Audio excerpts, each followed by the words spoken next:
Welcome to the Bible insights question answer session. എല്ലാ മാന്യ പ്രേക്ഷകർക്കും ധന്യനായ യേശുക്രിസ്തുവിന്റെ നാമത്തിൽ എന്റെ സ്നേഹവന്ദനം. I am doctor Gladys Mathews from Bangalore.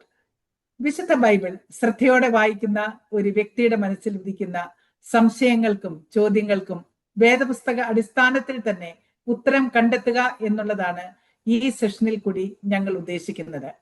അപ്രകാരമുള്ള നിങ്ങളുടെ സംശയങ്ങൾക്കും ചോദ്യങ്ങൾക്കും ആധികാരികമായി സത്യവേദ പുസ്തക അടിസ്ഥാനത്തിൽ തന്നെ മറുപടി നൽകുവാൻ പ്രശസ്ത വേദ അധ്യാപകനും ഹീബ്രു ബൈബിൾ സ്കോളറുമായ doctor Babu John Vettamala sir ഇന്നും നമ്മോടൊപ്പമുണ്ട്.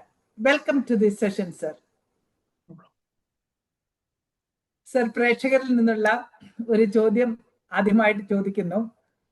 ചോദ്യം ഇപ്രകാരമാണ്: ലൂക്കോസിന്റെ സുവിശേഷം 23-ാം അധ്യായം 55-56 വാക്യങ്ങളിൽ ഇപ്രകാരം രേഖപ്പെടുത്തിയിരിക്കുന്നു: ഗലീലയിൽ നിന്ന് അവനോടുകൂടെ പോന്ന സ്ത്രീകളും പിന്നാലെ ചെന്ന് കല്ലറയും അവരുടെ ശരീരം വെച്ച വിധവും കണ്ടിട്ട് മടങ്ങിപ്പോയി.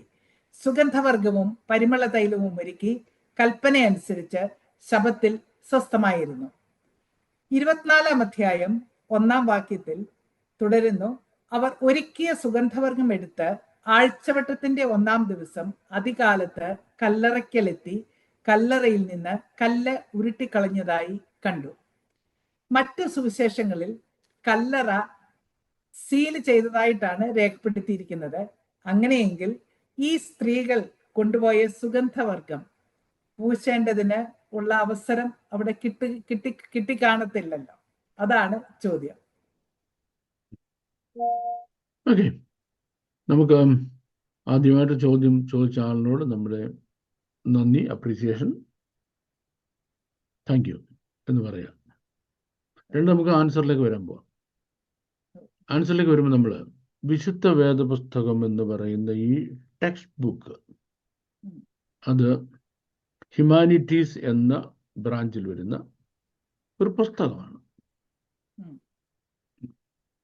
അതിന് ഒരു മിലിയ ഉണ്ട്. മിലിയ എന്ന് പറഞ്ഞാൽ sum total of the socio political cultural religious background. Milieu, ആ മിലിയയിൽ മാത്രമേ അതിനർത്ഥമുള്ളൂ. ആ മിലിയ വിട്ടാൽ ഈ സാധനത്തിന്, ഈ ബൈബിളിന് യാതൊരു അർത്ഥമില്ല. ഇതിൽ പറഞ്ഞ ഒത്തിരി കാര്യങ്ങൾ നോൺസെൻസിക്കലാണ്. ഈ മിലിയയിൽ നിന്ന് മാറി ചിന്തിച്ചാൽ, ഒരാളെ കൊണ്ട് അടക്കി ദിവസം 3 ആകുന്നു, അന്നേരം ശവശരീരത്തെ പൂജാനായിട്ട് സുഗന്ധവർഗം എടുത്തോണ്ടിരുന്നു. ഈ എവിടെ കാര്യമായത്? ഒന്നിൽ ഈ പെണ്ണുങ്ങൾക്ക് വട്ട, അല്ലെങ്കിൽ എഴുതിയവർക്ക് വിവരമില്ല. ഏതായാലും ഈ വേദോസം എന്ന് പറയുന്നത് മനുഷ്യന് കോമൺ സെൻസ് ഉള്ളവർക്ക് അത് മനസ്സിലാക്കുന്ന കാര്യമല്ല എന്ന് എഴുതി തള്ളും. വേദപുസ്തകത്തിന്റെ മിലിയ മനസ്സിലാക്കിയില്ലെങ്കിൽ, MILIE മിലിയ. നമുക്കുണ്ടാകുന്ന വലിയൊരു പ്രോബ്ലം ബൈബിൾ സ്റ്റഡിയിൽ, വിശുദ്ധ തിരുവെഴുത്തുകളെ അതിൻ്റെ മിലിയായിൽ നിന്ന് മാറ്റി വേറൊരു മിലിയായിൽ കൊണ്ടുപോകുന്നു. അതിൻ്റെ മിലിയായിൽ നിന്ന് മാറ്റി വേറൊരു മിലിയ പറഞ്ഞല്ലോ, വേറൊരു മിലിയായിൽ കൊണ്ടുപോകുന്നു. അപ്പം അർത്ഥമില്ല. ഇപ്പം ഹ്യൂമാനിറ്റിയിൽ എഴുതിയ ഒരു പുസ്തകമാണെങ്കിൽ 3 കാര്യങ്ങളുടെ ബേസിലെ ആ പുസ്തകം നിങ്ങൾ പഠിക്കാവൂ. Race, milieu, moment. റേസ് എന്ന് പറഞ്ഞാൽ അതിൽ നിങ്ങൾ കാണുന്ന മനുഷ്യരാരാണ്, ഹു ആർ ദ പീപ്പിൾ. 2, അവരുടെ socio political cultural religious totality എന്താണ്. ഇത് 2ാമത്തെ കാര്യം. 3ാമത്തെ കാര്യം, does that book show a great moment. ഇപ്പം ഇന്ത്യൻ സ്വാതന്ത്ര്യ സമരം എന്ന് പറഞ്ഞ ഒരു ഗ്രേറ്റ് മൊമെന്റ് ആണ് ഇന്ത്യൻ ചരിത്രത്തിൽ, അല്ലേ? അതുപോലെ ഇറ്റാലിയൻ റിനൈസാൻസ് എന്ന് പറഞ്ഞൊരു വലിയ മൊമെന്റ് ആണ്. It's A great moment. ഇപ്പം ഈ ഗാസയിൽ ഇപ്പം നടക്കുന്ന യുദ്ധം എന്ന് പറയുന്നത് ഒരു വലിയ മൊമെന്റ് ആണ്. മിഡിൽ ഈസ്റ്റിന് ഒരു വലിയ മൊമെന്റ് ആണ്. അപ്പം ഒരു ഹ്യൂമാനിറ്റീസ് എന്ന ആ ബ്രാഞ്ചിൽ എഴുതിയ എല്ലാ പുസ്തകത്തിലും ഒരു മൊമെന്റ് ഉണ്ടായിരിക്കും. ഈ മൂന്നിന്റെ ബേസിൽ നിങ്ങൾ പുസ്തകം പഠിക്കാവൂ. ഉം. ഈ മൂന്നിന്റെ ബേസിൽ പഠിക്കാതെ നിങ്ങൾ നിങ്ങളുടെ പശ്ചാത്തലത്തിൽ ഈ പുസ്തകം പഠിക്കാൻ ശ്രമിച്ചാൽ ഉം. അബദ്ധങ്ങൾ മാത്രമേ നിങ്ങൾ ഇതിൽ നിന്ന് പിടിച്ചു വരുത്തത്തുള്ളൂ. ഉം. ദ ഫസ്റ്റ് തിങ്, ഈ സ്ത്രീകൾ ഹൈ സൊസൈറ്റിയിൽപ്പെട്ട സ്ത്രീകളാണ്. ഉം. ആ കാലത്തെ ഹൈ സൊസൈറ്റിയിൽപ്പെട്ട സ്ത്രീകളാണ്. ഉം. അതിലൊന്ന് ഹെരോദ രാജാവിന്റെ കാര്യവിചാരകനായിരുന്ന കൂസയുടെ ഭാര്യയായ യോഹന്നായാണ്. നാട് മുഴുവൻ ഭരിക്കുന്ന വലിയ രാജാവ് ഹെരോദാവ്. ഉം.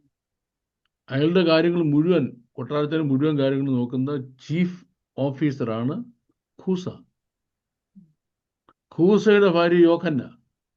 ഉം. Can you imagine what a wealthy lady she is?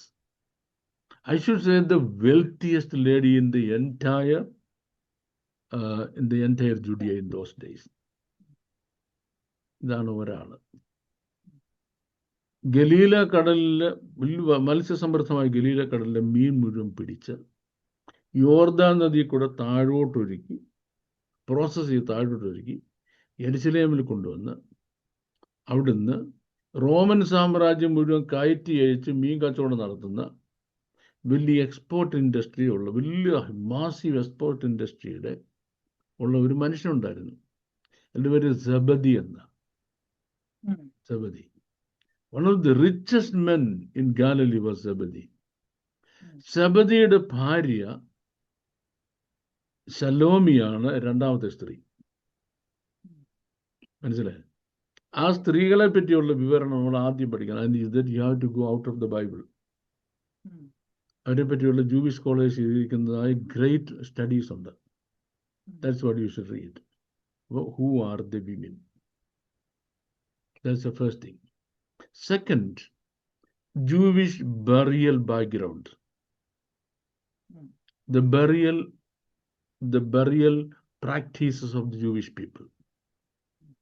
Jewish people burial practice ഒന്നാമത്തെ കാര്യം, അവര് നല്ല വെള്ള തുണിയിൽ ഈ സ്പൈസസ്, സുഗന്ധദ്രവ്യങ്ങളായ ഈ സംഗതികളൊക്കെ ഇട്ട് ഒരു ഇടിച്ചൊരു കൂട്ടുണ്ടാക്കി അതുകൊണ്ട് ഡെഡ് ബോഡി മുഴുവൻ പൊതിയും. പൊതിന് ശേഷമാണ് എന്ത് പറയുന്നത്, ഈ കല്ലറ എന്ന് പറയുന്നത് ഒരു കല്ലുകൊണ്ട് ഡോറാണത്, സീൽഡ് അല്ല, അതിലിങ്ങനെ അറയുണ്ട്, അതിനകത്തുകൊണ്ട് വെക്കുക. വെച്ച് കഴിഞ്ഞാൽ നെക്സ്റ്റ് ഡേയിൽ ഇവർ വരും, റിലേറ്റീവ്സ്. ഈ ഡോർ തുറക്കും, ഈ ഡെഡ് ബോഡിയിൽ വീണ്ടും സ്പൈസസ് ഇടും, കരയും, തിരിച്ചു പോകും. തേർഡ് ഡേയിലും വരും, കരയും, തിരിച്ചു പോകും. ഇങ്ങനെ ഒരാളുടെ ഡെഡ് ബോഡിയിൽ സ്പൈസ് ഇടാൻ ഫോർത്ത് ഡേയിൽ വന്നപ്പോ അത് നാറാൻ തുടങ്ങി, നാറ്റം വെച്ച്. ഇനി സ്പൈസ് ഇടണ്ട, തിരിച്ചുപോയി. ആളുടെ മനസ്സിലായല്ലോ, ലാസറിന്റെ ശരീരം അഴിയെന്നുള്ള എന്ത് തെളിവ് എന്തുവാ? തുറന്നു നോക്കുക. ഇനി നമുക്ക് ജൂവിഷ് മിലിയ എന്ന കാര്യം നമ്മൾ പറയുന്നത് അടച്ചു കഴിഞ്ഞാൽ പിന്നെ ഒരു വർഷം കഴിയുമ്പോൾ, ഒരു വർഷം ബോഡി കംപ്ലീറ്റ് ഡീകമ്പോസ്ഡ് ആയി കഴിയുമ്പം ഒരസ്ഥി എടുക്കും, ഒരസ്ഥി.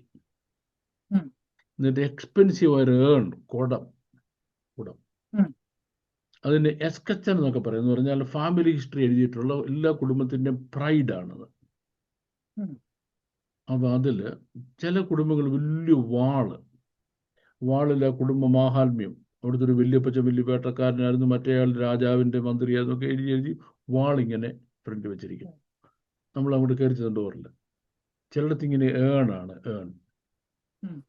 ഇങ്ങനൊരു ഗ്രേഷൻ ഏണിനെ പറ്റിയാണ് John Keats ode on the Grecian ആണെന്നൊരു പ്രസിദ്ധമായ കവിത എഴുതിയിട്ടുള്ളത്. അത് ബ്രിട്ടീഷ് മ്യൂസിയത്തിലുണ്ടായിരുന്നു, ഇപ്പോഴും ഉണ്ട്. അപ്പൊ ഈ ഏണിനകത്ത്, അപ്പോൾ it's something like A box or I don't know, അതിനകത്ത് ഈ എല്ല് അവർ വെക്കും, ഒരെല്ലെടുക്കും, ഡീകമ്പോസ്ഡ് ബോഡിയിൽ നിന്ന് ഒരെല്ലെടുക്കും. എന്നിട്ട് ഈ ആളിന്റെ ഫാമിലിയിലെ അയാളുടെ ഇമ്മീഡിയറ്റ് റിലേറ്റീവ്സിന്റെ മുഴുവൻ പേര് എഴുതി വെക്കും. ഉം. വല്യപ്പൻ തുടങ്ങി വല്യപ്പൂപ്പൻ തുടങ്ങി എഴുതി ഉം. അപ്പൻ, അമ്മ, സഹോദരങ്ങൾ, മക്കളുണ്ടെങ്കിൽ ഭാര്യയുണ്ട്, അവർ മുഴുവൻ എഴുതി വെക്കും. ഉം. എന്തിന്? എത്രയോ വർഷങ്ങൾ കഴിഞ്ഞാലും ഇയാളെ ചേസ് ചെയ്യാൻ വേണ്ടി. ഉം. ഉം. അത് ജൂവിഷ് കസ്റ്റം. ഉം. ഇനി നമുക്കൊരു 30 വർഷം മുമ്പ് ഒരു തന്നെ എരിശിലേം നഗരത്തിൽ ഉം. ഇങ്ങനെ കുഴിച്ചുകൊണ്ടിരിക്കുക. ഉം. കുഴിച്ചുകൊണ്ടിരിക്കുമ്പോൾ ഇങ്ങനൊരു സാധനത്തെ ചെന്ന് പിക്കാക്സ് പൊട്ടി. ഓക്കെ. പൊട്ടിയത് പൊക്കിയെടുത്ത് കംപ്ലീറ്റ് എഴുതിയിരിക്കുക, ആളുകളുടെ പേര് എഴുതിയിരിക്കുക. ഉം. ചേട്ടാ ഇത് കൊള്ളാമല്ലോ. ഈ യെരുശലേമിൽ മുഴുവൻ ഇസ്രായേൽ മുഴുവൻ ആർക്കിയോളജിസ്റ്റാണ് കേട്ടോ. Yes. ഈ ഓട്ടോക്കാർ ഇങ്ങനെ നമ്മൾ വഴിയോ നടക്കത്തില്ല, ആരെങ്കിലും കയറ്റാനൊക്കെ ഇതുപോലാണ് ആർക്കിയോളജിസ്റ്റ് അവിടെ. ഉം. എവിടെ കുഴിച്ചാൽ എന്തെങ്കിലും കണ്ട ഉടനെ കുഴി നിർത്താൻ പറയും. ഉം. ഉം. കുഴിച്ച് താഴെ പോയി എന്താന്നുള്ള കണ്ടുപിടിച്ചിട്ടേ ഉള്ളൂ. വലിയ റോഡൊക്കെ വെട്ടി വരുമ്പോൾ ആണ് കുഴിക്കുമ്പോൾ എന്തെങ്കിലും കണ്ടു കഴിഞ്ഞാൽ അപ്പോൾ അവിടെ നിർത്തുക. പിന്നെ റോഡ് മുന്നോട്ട് പോകത്തില്ല, അതിനെ ഡൈവേർട്ട് ചെയ്ത് വേറെ വഴിക്ക് പോവുകയാണ്. അതാ ഇസ്രായേൽ ദേശം മുഴുവനും. അപ്പൊ ഈ പെട്ടി കണ്ടു, ആർക്കിയോളജിസ്റ്റിനെ വിളിച്ചു. അവർ വന്നു, അവർക്കൊരു പഴയ സംഗതി അത് പിടികിട്ടി. ഇനി കാർബൺ ഡേറ്റിംഗ് നോക്കണം. 2000 years പഴക്കമുണ്ട്. ഈ എഴുത്തെന്തെന്നറിയണമല്ലോ. എഴുത്ത് നോക്കിയപ്പോഴാണ് അവരെന്തോ കണ്ടത്? അവര് യാക്കോവ് എന്നൊരു മനുഷ്യന്റെ കണ്ടത്. ഈ യാക്കോവിന്റെ ഫാമിലി ഹിസ്റ്ററി നോക്കിയപ്പം അപ്പന്റെ പേര് യോസെഫ് എന്നാണ്, അമ്മയുടെ പേര് മറിയ എന്നാണ്, സഹോദരന്റെ പേര്, ഒരാളുടെ പേര്, മൂത്തയാളുടെ പേര് യഹോശുവ എന്നാണ്. യേശു എന്ന് പറഞ്ഞാൽ നമ്മൾ വാഴ്ത്തപ്പെട്ട കർത്താവ്. ഒരാളുടെ പേര് യൂദ എന്നാണ്. നോക്കിയപ്പോൾ കർത്താവിന്റെ സഹോദരങ്ങളുടെ, അമ്മയുടെ, അപ്പന്റെ മുഴുവൻ പേരവിടെ ഉണ്ട്. അപ്പം അത് ഒരു ഹിസ്റ്റോറിക്കൽ എവിഡൻസ് ആയിട്ട് യേശുക്രിസ്തു എന്ന ഒരു മനുഷ്യൻ ജീവിച്ചിരുന്നു എന്നതിന്റെ, ഒരു സ്ത്രീയുടെ മകനായിട്ട് ഈ ഭൂമിയിൽ ജനിച്ച് ജീവിച്ചിരുന്നുള്ളതിന്റെ ഏറ്റവും വലുതും ലാസ്റ്റ് എവിഡൻസുമായിട്ട് എവിടെ ഇരിപ്പുണ്ട്? ഈ ഇസ്രായേലിലെ അവിടെ ഒരു മ്യൂസിയം ഉണ്ട്, ആർക്കിയോളജിക്കൽ മ്യൂസിയത്തിൽ ഇരിക്കുക. അപ്പൊ എല്ലാ വീട്ടുകാരും ഇങ്ങനെ ചെയ്യും, എല്ലാവരും ഇങ്ങനെ ചെയ്യും. ഇനിയും 1997 ഈ യെരുശലേം ദേവാലയം വരുന്നതിന്റെ കിഴക്ക് ഭാഗത്തായിട്ട് ഒരു വാട്ടർ പാർക്ക് ഉണ്ടാക്കുന്നതിന് വേണ്ടി കുഴി കുഴിച്ച് വന്നപ്പോൾ ഇതുപോലെ ഒരു ബോക്സ് കിട്ടി. ആ ബോക്സിൽ എഴുതിയിരിക്കുന്നത് അറിയാമോ? യോസേഫ് കയ്യാഫാസ് കുടുംബചരിത്രം എഴുതിയിട്ടുണ്ട്. നോക്കിയപ്പോ ആരാണ്? നമ്മുടെ വാഴ്ത്തപ്പെട്ട കർത്താവിനെ വിസ്തരിച്ചതായ കയ്യാപ്പാവുണ്ടല്ലോ, കയ്യാപ്പാവിന്റെ ഫുൾ നെയിമാണ് Yosef Caiaphas. So what I am trying to say, അതൊരു ജൂവിഷ് പ്രാക്ടീസ് ആണ്. ഈ കൾച്ചറൽ ബാക്ക്ഗ്രൗണ്ടിൽ വേണം നമ്മൾ ഈ സ്ത്രീകളെ കാണേണ്ടത്. അപ്പൊ അവർക്ക് എന്തറിയാം? കർത്താവിനെ ക്രൂശിച്ചപ്പം അവര് ക്രൂശിന്റെ എതിരെ ഇങ്ങനെ ഇരുന്നിരുന്നു. എല്ലാവരും പോയപ്പോഴും അവിടെ ഇരിക്കുക. പിന്നെ ശിഷ്യന്മാർ വന്ന്, ഏത് ശിഷ്യന്മാര്? ഒന്ന് അരിയബത്തിലെ യോസഫ്, മറ്റേ യോഹന്നാന്, പിന്നെ മറ്റേ ആളുടെ പേര് പിന്നെ നിക്കോദിമോസ്. ഇവർ 3 പേരും കൂടെ വലിയ കൂട്ടമായിട്ട് വന്ന് കർത്താവിന്റെ ശരീരം ഇറക്കി. ഇദ്ദേഹമാണ് അതിന്റെ അനുവാദം മേടിക്കുന്ന മന്ത്രിയായിരുന്ന നിക്കോദിമോസ്. ഇത് പൊതിഞ്ഞു കെട്ടി നേരെ ഇദ്ദേഹത്തിന്റെ കല്ലറയിൽ കൊണ്ട് വെച്ചു. കല്ലറ വാതിലും അടച്ചു. ഈ സ്ത്രീകൾ എന്ത് ചെയ്തു? ഇവര് പോയിട്ടും സ്ത്രീകൾ അവിടുന്ന് പോകുന്നില്ല. സ്ത്രീകൾ ഈ കല്ലറയ്ക്കെതിരെ മഗ്ദലക്കാരത്തി മറിയയും യേശുവിന്റെ അമ്മ മറിയയും സ്ത്രീകളും ഇരുന്നിരുന്നു. പക്ഷേ യഹൂദന്മാർക്ക് പേടി, ശിഷ്യന്മാരൊന്ന് ബോഡി അടിച്ചുകൊണ്ട് പോകുമെന്ന്. അവര് പോയി മഹാവിരോധന പറഞ്ഞിട്ട്, റോമാക്കാരോട് പറഞ്ഞിട്ട് എന്തെന്നറിയാമോ? കല്ലറ ഉറപ്പിച്ച് സീരം വെച്ചു, തൊട്ടുപോകരുതെന്ന്, ആരും തുറക്കരുതെന്ന്. ഉം. ഇതും കണ്ടു. പാവം നിരാശരായിട്ട് സ്ത്രീകൾ തിരിച്ചു പോവുക. ഉം. പക്ഷെ അവർക്കൊരു കാര്യം അറിയാം, യേശു ക്രിസ്തു എന്ന് പറഞ്ഞാൽ അത്ഭുതമാണ്. ഉം. അത്ഭുതമാണ്. Any miracle can happen at any time. ഉം.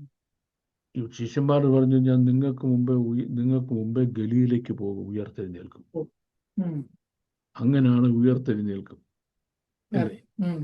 ആണല്ലോ. ഇപ്പം വെള്ളിയാഴ്ച കൊണ്ടുവച്ച ശനിയാഴ്ച ശബത്ത, ഉം. അപ്പൊ പറ്റത്തില്ല, ഉം. ഒന്നും ചെയ്യാൻ പറ്റത്തില്ല. ഞായറാഴ്ച ഏർലി മോർണിംഗിൽ ഉം. എന്തുകൊണ്ടാണ് അവരിത് ഈ സ്പൈസസ് ഒരുത്തിക്കൊണ്ട് വരുന്നത്? കാരണം കർത്താവ് അവരോട് പറഞ്ഞിരുന്നു താൻ 3-ാം നാൾ ഉയർത്തെഴുന്നേൽക്കുമെന്ന്. ഉയർത്തെഴുന്നേൽക്കും. ഉം. അടുത്ത ക്വസ്റ്റ്യൻ, കല്ലറ തീയിലുണ്ട്, ദൂതന്മാർ കാവൽ നിന്നിട്ടുണ്ട്, അല്ലേ? ഉം. അത് കർത്താവ് ഉയർത്തെഴുന്നേൽക്കുന്ന ഒരു തടസ്സമല്ലെന്ന് വിശ്വസിക്കുന്നവരായി ഈ സ്ത്രീകള്, യെസ്. അല്ലേ? കർത്താവ് ഉയർത്തെഴുന്നേൽക്കുന്നത് അതൊരു തടസ്സമല്ല, ഉം. ഒരു തടസ്സമല്ല, അത് അവരുടെ വിശ്വാസം. അവർ വരികയാണ്. So they acted on the faith of the word of God, yes. അല്ലേ? ഉം. അപ്പം വാട്ട് ഈസ് ഫെയ്ത്ത്? വലിയ ചോദ്യം ആശയം. വരുന്നുണ്ട്. ഉം. ഈ faith grabs on or holds on the word of promises, ഉം. and on the strength of it is ready to leave the present and the visible for the sake of the future and the invisible. ഇത്ര കട്ടിയുള്ള ഇംഗ്ലീഷാണത്. അതെ, 11-ാം അധ്യായം 1-ാം വാക്യം, എബ്രായർ. അതല്ല ഞാൻ പറഞ്ഞത്. അല്ല, വിശ്വാസം ഒന്നും ആശിക്കുന്നതിനൊപ്പം കാണാത്ത കാര്യങ്ങൾ നിശ്ചയമാണെന്നാണ്. അതല്ല. Faith grabs on, takes hold on the word of promise. വിശ്വാസം എന്ന് പറഞ്ഞാൽ വാഗ്ദത്ത വചനത്തിൽ കയറി ഒറ്റ പിടുത്തം അങ്ങ് പിടിക്കുക. ഞാൻ 3-ാം നാൾ ഉയർത്തെഴുന്നേൽക്കും, നിങ്ങൾക്ക് മുമ്പ് ഗലീലയ്ക്ക് പോകും. ആ വചനത്തെ കയറി അങ്ങ് പിടിച്ചു. പിടിച്ചപ്പം was ready to leave the present and the visible. Present എന്ന് പറഞ്ഞാൽ അടഞ്ഞു കിടക്കുന്ന മുദ്ര വെച്ച കല്ലറ, വിസിബിൾ ചുറ്റും നിൽക്കുന്ന കാവൽക്കാരൻ, അല്ലേ? ആ കാര്യം വിട്ടുകളഞ്ഞു. എന്തിനു വേണ്ടി? For the sake of the future and the invisible. താൻ ഉയർത്തെഴുന്നേൽക്കും, നിങ്ങൾക്ക് മുമ്പ് സ്വർഗത്തിൽ പോകുമെന്ന് പറഞ്ഞ ആ ഫ്യൂച്ചർ ആക്ഷൻ, ആ ഫ്യൂച്ചറിൽ സംഭവിക്കാണ്ടിരിക്കുന്ന കാര്യത്തെ പറ്റി മനസ്സിലാക്കിയപ്പോ പ്രസന്റ് ആൻഡ് വിസിബിൾ ആയ കാര്യങ്ങൾ വിട്ടുകളയുക. That is faith. അതാണ് അവരോട് ആക്ടിവേറ്റ് ചെയ്ത ഫെയ്ത്ത്. അപ്പോ ഇനി നമുക്ക് 4 ഗോസ്പൽസ് ഉണ്ട്. 4 ആംഗിളിൽ നിന്ന് ഒരേ കാര്യം കാണാനാണ്. അപ്പൊ മത്തായി എഴുതി വെച്ചു, എന്ത് ചെയ്യുന്നത്? ഈ സ്ത്രീകൾ അവിടെ വരുന്നതിന് മുമ്പ് ദൂതൻ അവിടെ ഇറങ്ങി. ദൂതനെ കണ്ടപ്പോഴേ കാവൽക്കാരെന്ത് ചെയ്തു?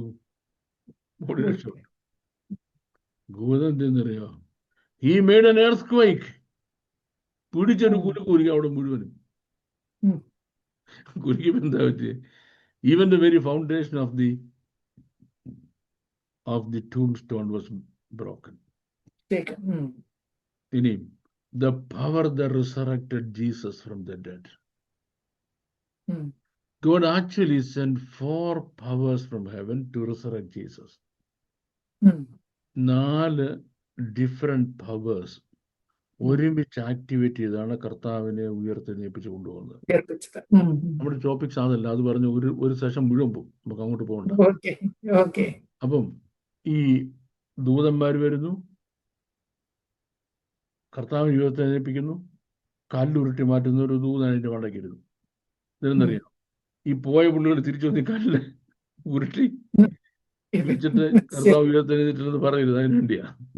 അവിടെ സ്ത്രീകൾ വന്നപ്പം കല്ലറ തുറന്നിരിക്കുന്നു. കല്ലിന് മണ്ടയ്ക്ക് ഒരു ദൂതൻ ഇരിക്കുന്നു. ദൂതൻ പറയും, നിങ്ങൾ എന്തിനാ ജീവനുള്ളവരെ മരിച്ചവരുടെ അന്വേഷിക്കുന്നത്? നിങ്ങൾക്ക് ഗലീലയ്ക്ക് പോയി ശിഷ്യന്മാരോട് പറയാൻ പറഞ്ഞു. എല്ലാവരും അങ്ങ് പോയി. ഒരു സ്ത്രീ പോയില്ല. ആര്? മറിയ. പുറത്ത് കല്ലറയ്ക്കൽ കരഞ്ഞുകൊണ്ട് നിന്നു. അല്ലേ? ഇങ്ങനെ 4 ഗോസ്പൽസും കൂടെ കോണ്ടെക്സ്റ്റ് എടുത്തിട്ട് വേണം നമ്മളിത് മനസ്സിലാക്കാൻ. വെൽ, ഇതിനകത്ത് ഒരുപാട് അൺആൻസേർഡ് ക്വസ്റ്റ്യൻസ് ബാക്കി കിടപ്പുണ്ട്. ആ അൺആൻസേർഡ് ക്വസ്റ്റ്യൻസ് എല്ലാം കൂടെ പറയാൻ പോയി കഴിഞ്ഞാൽ ഇപ്പോൾ ഒരു കൺവെൻഷൻ പ്രസംഗമാകും അത്. നമുക്കിപ്പോൾ ഒരു കൺവെൻഷൻ പ്രസംഗത്തിനുള്ള കപ്പാസിറ്റി ഇല്ല. അതിന്റെ answer so thank you very much sir. ഇതിൽ നിന്ന് മനസ്സിലാക്കാനുള്ളത്, വേദപുസ്തകം പഠിക്കുന്ന സമയത്ത് ഈ Jewish tradition it is a must, knowing the Jewish tradition. ആ Jewish tradition, background, culture, history, language, ഇത്രയത്തിന്റെ പശ്ചാത്തലത്തിൽ ഈ പുസ്തകം മനസ്സിലാകത്തുള്ളൂ.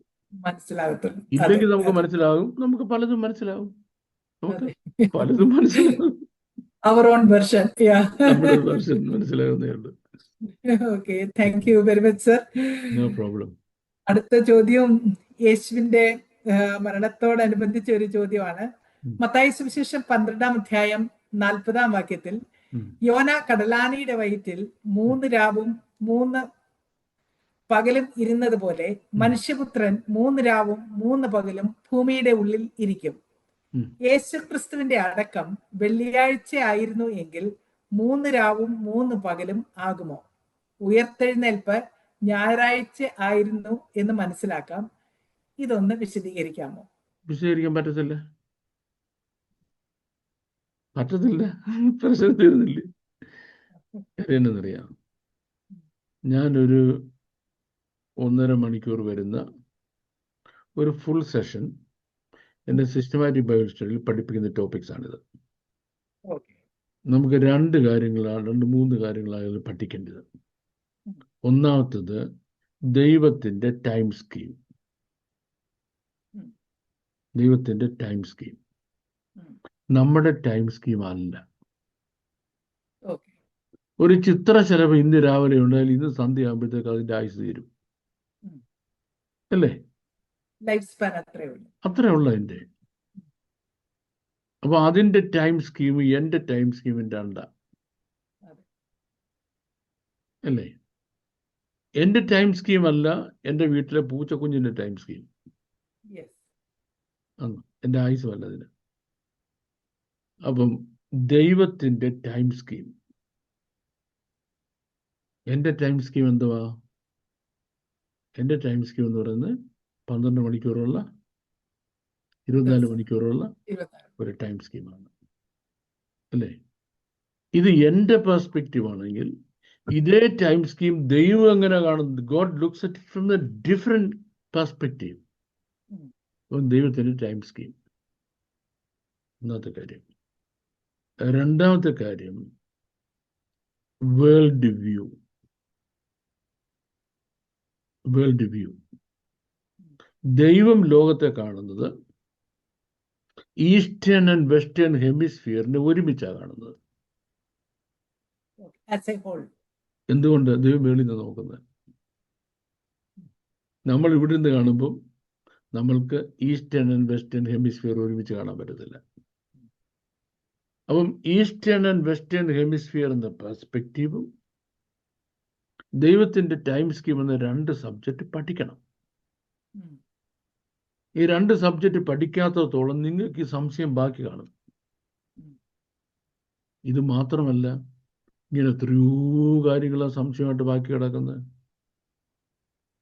യേശുക്രിസ്തുവിൻ്റെ ക്രൂശീകരണം വെള്ളിയാഴ്ചയാണ് നടന്നത്. വെള്ളിയാഴ്ച സന്ധ്യയ്ക്ക് ആ ഡെഡ് ബോഡി കൊണ്ട് ഇതിനകത്ത് വെച്ചു, ഡെഡ് ബോഡി. ശനിയാഴ്ച ഏർലി മോർണിംഗിൽ അത് ഉയർത്തെഴുന്നേൽക്കുകയും ചെയ്തു. ഇനി ഇതിനകത്ത് 3 രാവും 3 പകലും ഉണ്ടോ എന്ന് വെച്ചാൽ നിങ്ങൾ നോക്കുമ്പോൾ ഇല്ല. ദൈവം നോക്കുമ്പം ഉണ്ട്, നിങ്ങൾ നോക്കുമ്പോൾ ഇല്ല, ദൈവം നോക്കുമ്പോൾ ഉണ്ട്. അപ്പോൾ ദൈവം നോക്കുമ്പോൾ ഉണ്ട്, ദൈവം നിങ്ങൾ നോക്കുമ്പോൾ ഇല്ല എന്ന് പറയുമ്പോൾ ഹൗ ഡസ് ഇറ്റ് ഹാപ്പൻ? അറിയാൻ ഒറ്റ മാർഗ്ഗമേ ഉള്ളൂ. നമ്മുടെ സിസ്റ്റമാറ്റിക് ബൈബിൾ സ്റ്റഡിയുടെ അടുത്ത ബാച്ചിൽ ജോയിൻ ചെയ്തു. മര്യാദയ്ക്ക് ഇത് പഠിക്കാമെന്നുണ്ടെങ്കിൽ അത് പഠിക്കാം, ഇല്ലെന്നുണ്ടെങ്കിൽ മനസ്സിലാകത്തില്ല. എനിക്ക് 1.5 മണിക്കൂർ ഒരു ക്വസ്റ്റ്യൻ ആൻസർ സെഷൻ അതിനുവേണ്ടി മുടക്കാൻ വേണ്ടിയില്ല താനും. ചിലപ്പോൾ ആൾക്കാരായിരിക്കും ഞാൻ ചെറു റൂഡാണെന്നില്ലേ, എന്ത് ചെയ്യാം? ഒരു സബ്ജക്റ്റ് പഠിക്കാത്ത ആൾ അതിൻ്റെ സംശയം ചോദിച്ചാൽ എങ്ങനെ മറുപടി പറയാൻ പറ്റും? That's all. Okay. Okay, thank you very much sir. അടുത്ത ചോദ്യം, 1 കൊരിന്ത്യർ 7-ാം അധ്യായം 36-37 വാക്യത്തിൽ അപ്പോസ്തലനായ പൗലോസ് ഇപ്രകാരം എഴുതിയിരിക്കുന്നു: എന്നാൽ ഒരുത്തൻ തന്റെ കന്യകയ്ക്ക് പ്രായം കടന്നാൽ താൻ ചെയ്യുന്നത് അയോഗ്യം എന്ന് നിരൂപിക്കുന്നുവെങ്കിൽ അങ്ങനെ വേണ്ടി വന്നാൽ ഇഷ്ടം പോലെ ചെയ്യട്ടെ, അവൻ ദോഷം ചെയ്യുന്നില്ല, അവർ വിവാഹം ചെയ്യട്ടെ.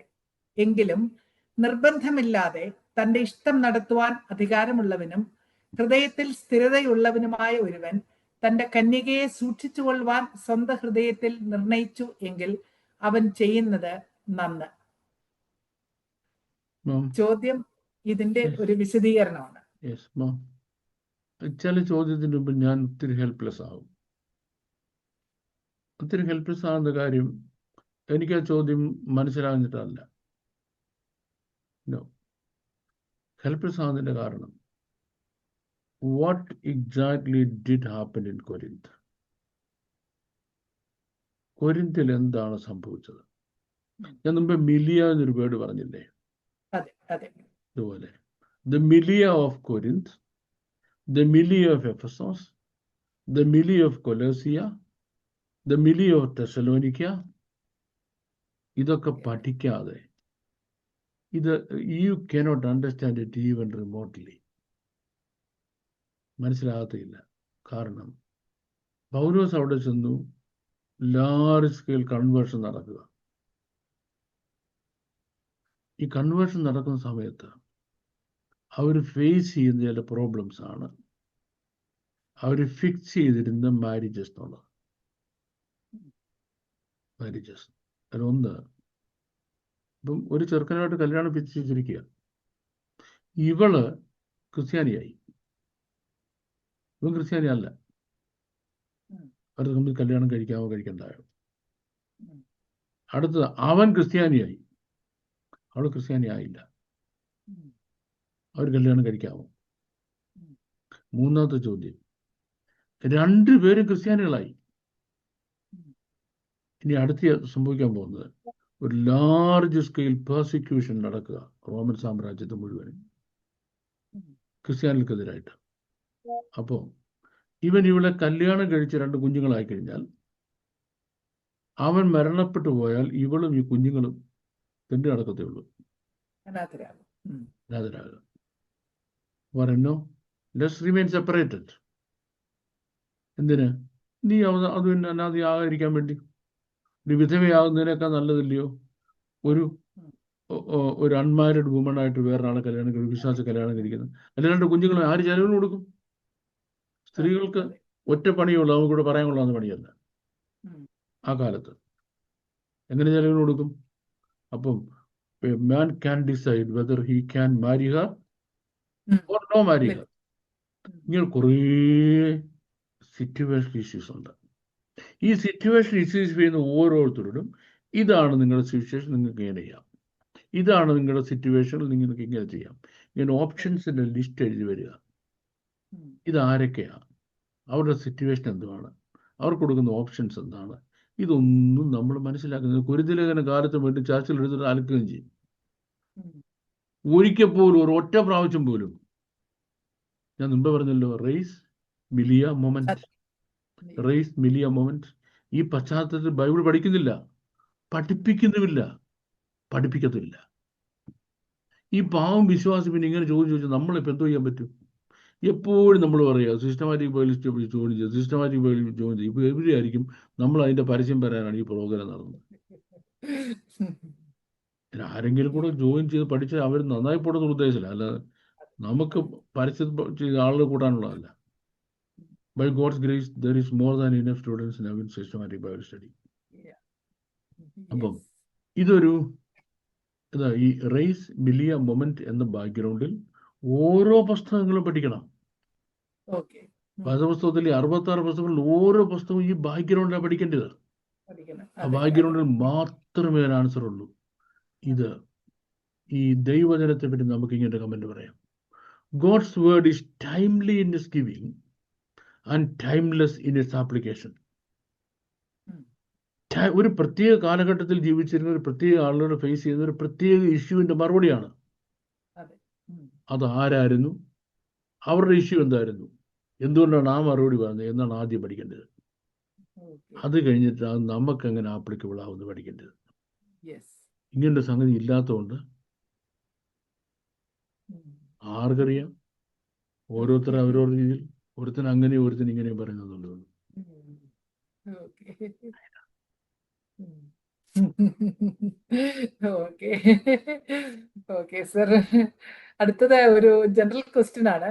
യേശു എന്ന വാക്കും ക്രിസ്തു എന്ന വാക്കും തമ്മിലുള്ള വ്യത്യാസം ബൈബിൾ അടിസ്ഥാനത്തിൽ വിശദീകരിക്കാമോ? പിന്നെന്താ, ഞാൻ ടയർഡായിട്ട് നിർത്താൻ തുടങ്ങായിരുന്നു, എന്നാൽ ഇതുകൂടെ മറുപടി പറയുന്നത് എങ്ങനെയാ പോകുന്നത്. യഹോശുവ, യശുവ എന്ന വേർഡ് ഗ്രീഷ്യനൈസ് ചെയ്തു. അതിനെ ഗ്രീക്കാക്കി ട്രാൻസ്ലേറ്റ് ചെയ്തു. ചെയ്യാൻ പാടുള്ളത് ദോഷമാണ്. ഞാനൊരു കാര്യം പറയാം. ഈ പന്തളം സുധാകരൻ എന്ന് പറഞ്ഞൊരു മന്ത്രി ഉണ്ടായിരുന്നു വൺസ് അപ്പോൺ എ ടൈം കേരളത്തിൽ. ഇയാൾ മന്ത്രിയായിരിക്കുമ്പോഴാണ് ജനീവയിൽ വെച്ച് ലോക മലയാള സമ്മേളനം നടക്കുന്നത്. ജനീവയിൽ എന്തുമാത്രം മലയാളി അവിടെ താമസിക്കുന്നത്, അവിടെ ഇല്ല നടത്തേണ്ട ലോക മലയാളി സമ്മേളനം. ഇന്നലെ മന്ത്രിമാർക്ക് മോസിന് പോകാനില്ല അവിടെ കൊണ്ടാടുന്നത്. എല്ലാവരുടെയും ഹോട്ടലൊക്കെ ബുക്ക് ചെയ്തിട്ടുണ്ട്. നമ്മുടെ ഈ സുധാകരൻ അവിടെ ചെന്ന് പുള്ളിക്ക് മാത്രം ഹോട്ടലില്ല. ചേട്ടാ ഇതൊന്നൊരു കൊള്ളാഴിയ. പുള്ളി അവസാനം ലിസ്റ്റ് എടുപ്പിച്ചു. ലിസ്റ്റിങ്ങനെ നോക്കി നോക്കി നോക്കി വന്നപ്പം പെൻഡുലം സുധാകർ, പന്തളം. കമ്പ്യൂട്ടർ പന്തളം അറിയാമോ? കമ്പ്യൂട്ടർ കയറി പെൻഡുലമാക്കി. അപ്പം ക്രിസ്ത്യാനിറ്റിയെ ഗ്രേഷ്യനൈസ് ചെയ്തപ്പോൾ ഭയങ്കര ദോഷമാണിത് കേട്ടോ. ക്രിസ്ത്യാനിറ്റിയെ ഗ്രേഷ്യനൈസ് ചെയ്തപ്പോൾ, അതിനെ യവനവൽക്കരിച്ചപ്പോൾ, ഇത് മുഴുവൻ യവനദേവന്മാരാണെന്ന് കാണിക്കുന്നതിന് വേണ്ടി ഒരു ദൈവത്തെ പ്രസന്റ് ചെയ്യില്ല. യേശു യഹോശുവയെ പ്രസന്റ് ചെയ്യില്ലേ? അതവർക്ക് അറിയില്ലല്ലോ. അവർക്കറിയാവുന്ന ആരാണ്? അവരുടെ മെയിൻ ദേവനായ ഈ പിന്നെ ജിയൂസ് അവരുടെ മെയിൻ ദേവന, ഗ്രീക്കിലെ മെയിൻ ദേവനാണ്. അപ്പൊ പുള്ളിയെ ഈ പുള്ളി. അപ്പൊ ഇവരെന്തറിയാമോ, ഈ സിയൂസ് എന്നുള്ളത് ഇപ്പുറത്ത് വായിച്ച കിട്ടത്തില്ല. അതുകൊണ്ട് എന്തറിയാമോ, അത് ജിയൂസ് എന്നാക്കി, ജീസൂസ് ആക്കി. സിയൂസ് ജീസൂസ് ആക്കിയിട്ട് തിരിച്ച് ഇംഗ്ലീഷ് തിരിച്ചു വന്നപ്പം അത് ജീസസ് ആയി. നമ്മുടെ വാഴ്ചപ്പെട്ട കർത്താവിന്റെ പേരെന്തുവാ? യഹോശുവ. അതിനെ മലയാളികൾക്ക് വെച്ചപ്പോൾ യേശുവായി. ഈ കൊള്ളരാഴി കാണിക്കുകയായിരുന്നെങ്കിൽ നമുക്ക് നമ്മുടെ വാഴ്ത്തപ്പെട്ട കർത്താവിന്റെ ശരിയായ പേരെങ്കിലും വിളിച്ച് ഒന്ന് പ്രാർത്ഥിക്കാമായിരുന്നു. യഹോശുവ എന്ന്. യേശു എന്നല്ലത് എനിക്ക് പേരിട്ടത്. ജീസസ് എന്നുള്ളത് ഒരു ഫോർജ്ഡ് നെയിമാണ്. പിന്നെ അത് വിളിക്കുമ്പോൾ നമ്മൾ തന്നെയാണ് വിളിക്കുന്നത്, എനിക്ക് അറിയാവുന്നുള്ളത്, തൻ്റെ ദിവ്യജ്ഞാനത്തിൽ അറിയാവുന്നതുകൊണ്ട് താൻ അതിനെപ്പറ്റി പ്രശ്നം ഉണ്ടാക്കുന്നില്ല. ക്രൈസ്റ്റ് എന്നുള്ളതും ഗ്രേഷ്യനൈസ്ഡ് വേർഡാണ്. Mashiach the anointed king. Mashiach the anointed കിങ്ങിനെ ആരാക്കി മാറ്റി? ക്രൈസ്റ്റ് ആക്കി മാറ്റി. ഞാൻ ആ വേർഡ് കഴിയുന്നത്തോളം ഉപയോഗിക്കത്തില്ല, എന്നാൽ ഉപയോഗിക്കാതിരിക്കാൻ പറ്റത്തുമില്ല. Mashiach, anointed king, that's the right word. Yehoshua Mashiach എന്ന് മാത്രമേ എൻ്റെ വാഴ്ത്തപ്പെട്ട കർത്താവിനെ പറ്റി ഞാൻ പറയാറുള്ളൂ. യഹോശുവ മഷിയാഖ്, ഇതാണ് ജീസസ് ക്രൈസ്റ്റ് ആക്കി മീനിങ്ലെസ് ആക്കി മാറ്റി തന്നത്. ഓക്കെ, ഈ സെഷൻ നിങ്ങൾക്ക് എല്ലാവർക്കും അനുഗ്രഹമായി നിങ്ങൾ കരുതുന്നു. തുടർന്നും നിങ്ങളുടെ ചോദ്യങ്ങൾ സ്ക്രീനിൽ കാണുന്ന നമ്പറിൽ ടെക്സ്റ്റ് മെസ്സേജ് ആയിട്ടോ വോയിസ് മെസ്സേജ് ആയിട്ടോ കമന്റ് ബോക്സിലോ ഞങ്ങളെ അറിയിച്ചാൽ തുടർന്നുള്ള സെഷനുകളിൽ അതിന്റെ മറുപടി സാർ നൽകുന്നതായിരിക്കും. May God bless you all. Thank you once again. Thank you, Mom. Thank you very much. God bless you. Bye.